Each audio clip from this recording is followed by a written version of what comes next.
Guys, welcome to our vlog. Welcome to Mabi TV.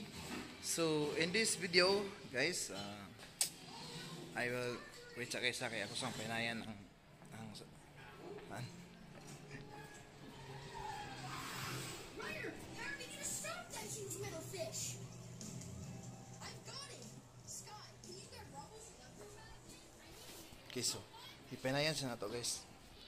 Okay. So, ito guys, i-share ko sa inyo ang mas madaling paraan guys para pag-troubleshoot sa mga workstations natin. No, kung hindi siya makaka-connect sa server, hindi tayo makakapag-login. So, currently guys, no, yan, umaandar yung kabila. Yan lahat. Yan lahat. Yan. So, ang server niyan, nandun sa kabilang kwarto. Then, ito naman ang gagawin natin. Ito. Siya. No? So, ganyan. So, ituturo ko sa inyo guys ang madaling paraan para... ito yung server. Okay. So, ituturo ko sa inyo ang madaling paraan para paano natin siya mag-troubleshoot. Kasi, mostly sa dahilan nito guys, na hindi siya makapasok sa server ay, mali yung credentials. Then, magkaparehong IP address. May IP address na magkapareho. So, nahirapan siya pag-identify. So, ang madaling paraan guys, no? Bago natin sila i-connect, yung isang yung isang workstation lang ang i-power on natin para maiwasan natin yung magkaparehong IP address. So, ma-identify na kaagad ng server kung anong station ang may request. So, subukan ko to yesterday guys, no? Sinubukan ko yan lahat. Yan. Pinagana ko yan lahat. Yan, lahat ng hubs. Yan, ito. Tinorn on ko lahat. Tinorn on ko lahat. So, hindi siya nakapasok. Pero ngayong umaga, sinubukan ko tinorn on yung server natin at yung isa lang muna yung papagaganahin natin. So, gumana siya. Yan. So, nakapasok siya guys. Ayan. So, ganyan ang ginawa natin. Then, dapat din natin tandaan guys, no? Kung mahirapan talaga kayo, baguhin nyo na yung i-delete nyo yung ibang mga username, no? Yung mga users ba? So, ang ginawa ko guys, tinanggal ko lahat ng mga users. So, dito, madali lang guys kung paano tanggalin ang user. Ansa? Okay, i-charge na to na. I-charge na to na. So, ako anak. Okay, so, turuan ko kayo guys, no, kung paano natin mag-add ng username sa server manager. So, ganito siya. So, pwede ba? Mali. Ang ginawa ko guys noon ay dinilit ko lahat yung mga username na existing. So ngayon ay mag-a-add na naman tayo ng mga users. So lagyan tayo guys, Control Alt Delete, then admin.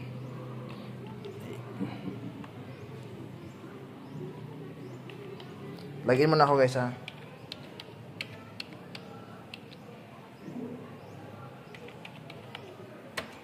Okay, so yan. Nalagin na tayo guys. Again, gagawa tayo ng user. Dito tayo guys. Yan. So, Windows Multipoint Server 2012. Open natin yan. Kasi gagawa tayo ng mga users. Kasi kahapon, dinilit ko lahat ng mga existing users kasi nahirapan ako kung tandaan yung mga credentials nila. So, ayan. As you can see guys, tingnan niyo. Ako hindi mag Okay. Yan. So dito sa users, ayan. Makita niyo na tatlo lang yung users ko. Ayan. Yan. So si administrator, yung built-in at saka yung guest. Ito yung ginawa ko, yung user 1.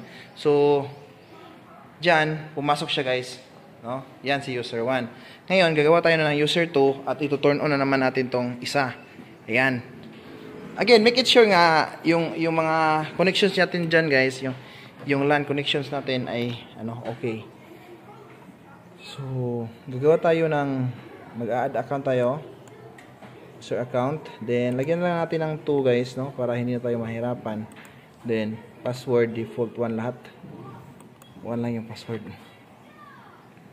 Then, next natin. Oh, password do not match. Okay. Ay. So, use 1.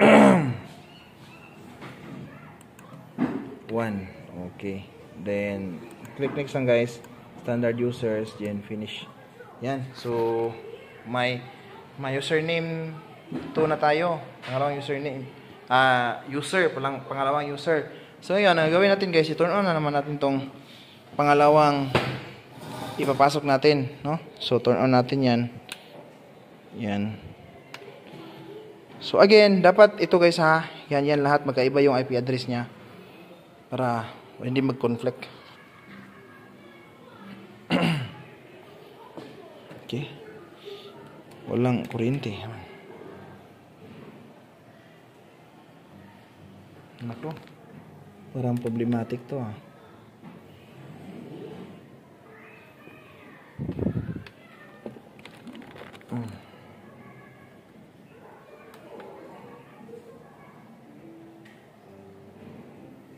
Uy. Parang ayaw, guys. Ayaw mo turn on yung monitor. Check ko muna, guys, sa kabila.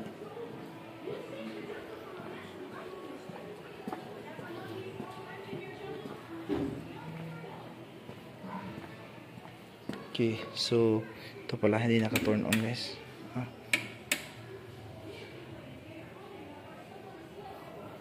Okay. So hindi hindi pala naka-turn on to. Turn on natin. Yun. So gumana na, guys. Tingnan niyo.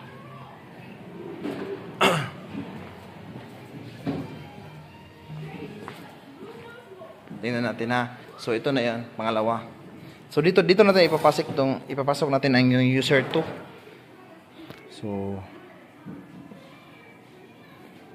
kailangan natin ng mousepad dito.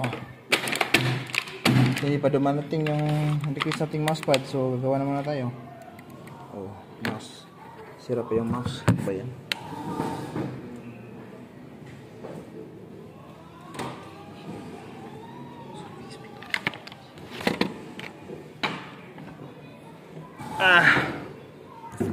So, okay.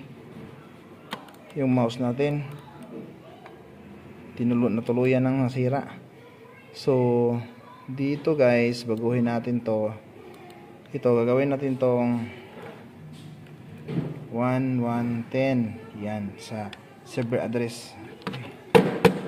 Halika buka. Halika muna, guys.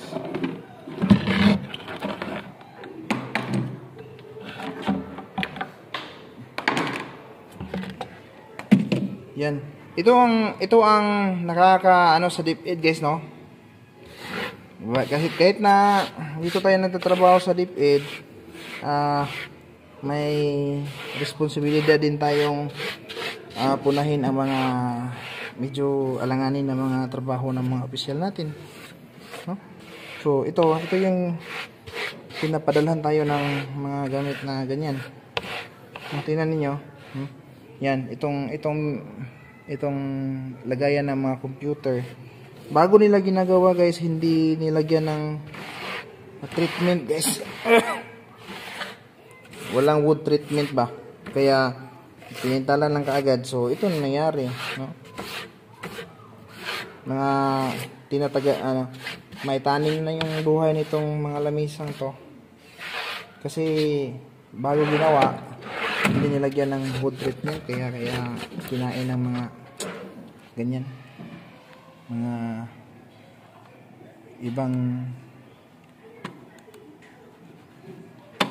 Okay, so ito rin ang problema, guys, kasi yung mouse natin ay medyo kailangan ng palitan kasi kubi iwan ko kung bakit kubi ang nangyari. Bakit Kobe ang inapprove ni ma'am, ano pa yan? Pero sa, ano pa diba? Previous administration pa siguro to. Ang proyekto ito. Wala na talaga guys, oh. Wala na lang. Huy, huy, huy, huy, huy.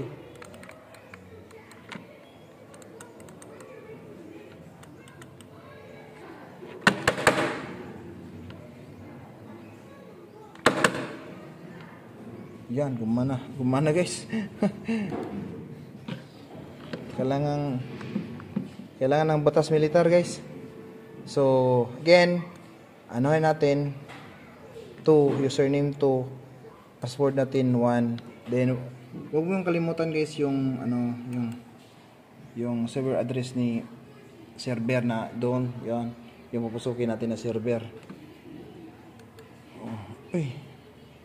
Bakit hindi bumalik? So, 0, then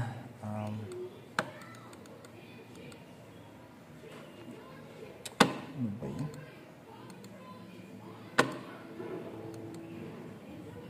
1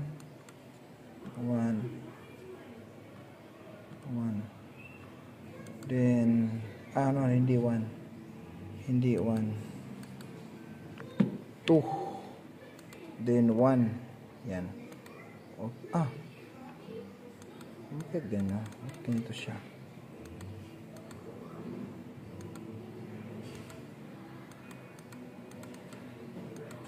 Parang may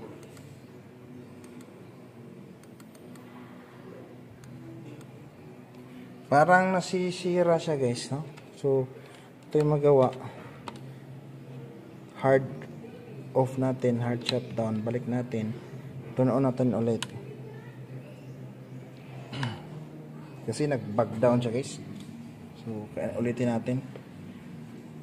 So, again guys, yung username okay, natin. So ito siya guys. So, nag-push shutdown tayo guys. Kasi nag-bug siya eh. So ngayon, pagpasukin natin ulit.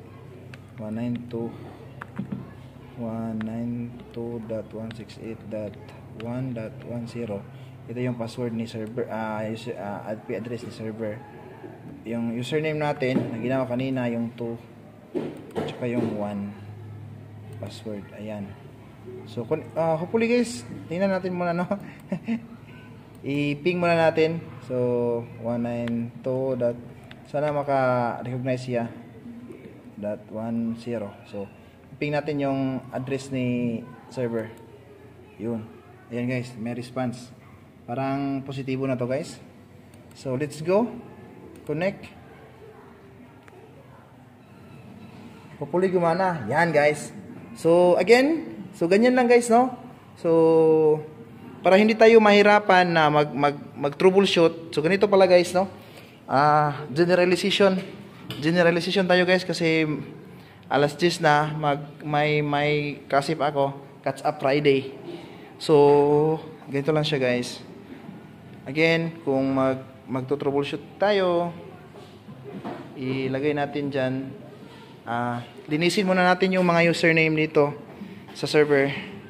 Pero kung naalala mo pa yung password, pwede na, hindi na. Then, isa-isahin mo yung workstations mo. Bali, i-turn off mo muna yung iba, no? Bago mo pasukin itong lahat, yung isa-isa. So, ganyan siya guys. So, ito, pumasok na. Yan. Oh, 1. Username 1. Bakit 1? Ano username ba to? Na ano na ako? Sure? Dalawang username. Nalilito ako So, username 1. 2 yan. Bakit username 1 yung nakalagay? Walang hiya.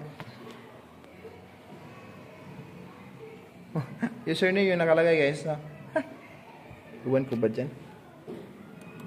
Bakit siya nagkaganyan guys? Hindi ko na Basta ganyan guys, no? Ang importante pumasok. Hindi ko na maintindihan kung bakit nga nun. Dalong. May username. Oo nga. Yun naman yung nilagay ko. Username 10. Dito. Tingnan ko muna guys. Baka sa ibang server to pumasok. Parang sa ibang server talaga to guys. Ito siya. Sa server 2 yan. Kasi connected na kasi itong network eh. So, tingnan ko muna guys. So, 1. Oh. So, makita ninyo. 1 talaga siya guys. So, 192.0.1. 1 talaga siya. Pero, walang problema. Makapasok naman siya. Yan. Yan. Oh, pasok naman. So, okay na to. Oh. Okay. So, again guys, ganyan lang, no? So, sa susunod na video guys, no, patatakbuhin natin yan isa-isahin natin para hindi tayo maiwasan natin yung problema sa IP address guys na magkapareho, no? So, para slowly but sigurado ba? Okay? So, ganyan lang guys. So, dito na ako nagtatapos. Thank you for watching. Tatapusin natin yan mamaya. Magkaklase pa ako. Magka-catch up Friday pa ako.